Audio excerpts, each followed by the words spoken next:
আসসালামু আলাইকুম। সবার কি অবস্থা, কেমন আছেন সবাই? আশা করি সবাই অনেক ভালো আছেন।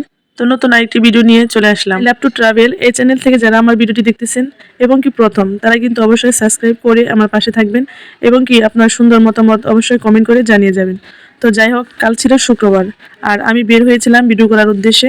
আর রাস্তার দৃশ্যটা এতটাই সুন্দর ছিল যা অতুলনীয়, আমার কাছে কিন্তু একদম অসাধারণ লেগেছে। এতটাই সুন্দর ছিল যে আমরা গাড়ি থামিয়ে প্রায় অনেক সময় ভিডিও করেছি। অনেক কাঁঠাল ধরছে তো। হাই, দেখো কত চাল কুমড়া। এক মিনিট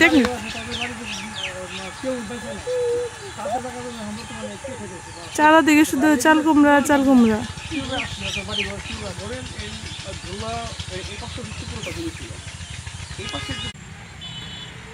মনে হইতেছে পুরো গ্রামে শুধু চাল কুমড়া চাল কুমড়া।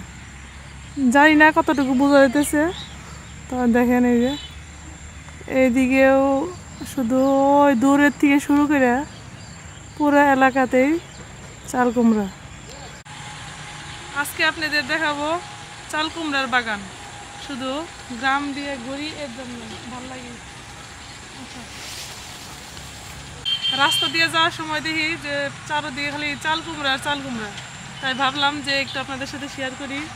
আসলে বেশিরভাগ ঘোরা হয় গ্রামে, কারণ গ্রাম আমার কাছে অনেক বেশি ভালো লাগে। আর এইরকম গ্রাম হলে তো কোনো কথাই নেই, যেখানে সবজি প্লাস আপনার ফল টল যা আছে সব পাওয়া যায় মোটামুটি। আর আজকে আসছি সাটুরিয়া গ্রামে। কি পরিমাণ চাল কুমড়া দেখেন।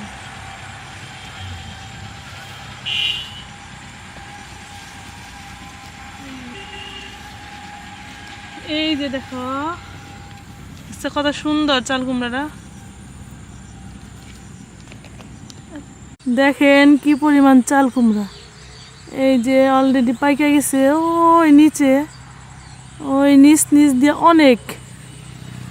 কিন্তু এইখান থেকে চাল কুমড়াতে তারা কিভাবে আসলে সংগ্রহ করে বসে বসে অনেক কষ্ট করে, কারণ অনেক ছোট কিন্তু। এই দেখেন 2 ফিট এরকম হবে।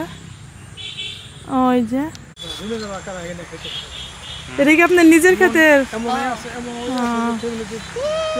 হাই হাই কিউটি, কেমন আছো? হাই, কি নাম তোমার? নিবা দাও, তোমাকে পড়াই দেয়। ওইটা নিবা। এখন হয়তো অনেকে ভাবতেছেন কি এমন চাল কুমড়া আমি দেখালাম। সত্যি দেখাতে পারিনি, তার একটা কারণ আছে। কারণটা ছিল আকাশের পরিস্থিতি এতটাই খারাপ ছিল, অলরেডি কিন্তু বৃষ্টি নেমে গিয়েছিল আর আমরা ভিজতে ভিজতে তারপরে এসেছি। তো যাই হোক, পুরো এলাকাটাতে ছিল চাল কুমড়ার বাগান, যা আরেকদিন অবশ্যই আপনাদের সাথে শেয়ার করব। তবে আফসোস কিন্তু একটা থেকেই গেল, সম্পূর্ণটা ভিডিও করে আপনাদের দেখাতে পারলাম না। তো যাই হোক, ভালো থাকবেন, সুস্থ থাকবেন। আর ভিডিওটি আপনাদের কাছে কেমন লেগেছে তা কিন্তু কমেন্ট করে জানাবেন। আল্লাহ হাফেজ।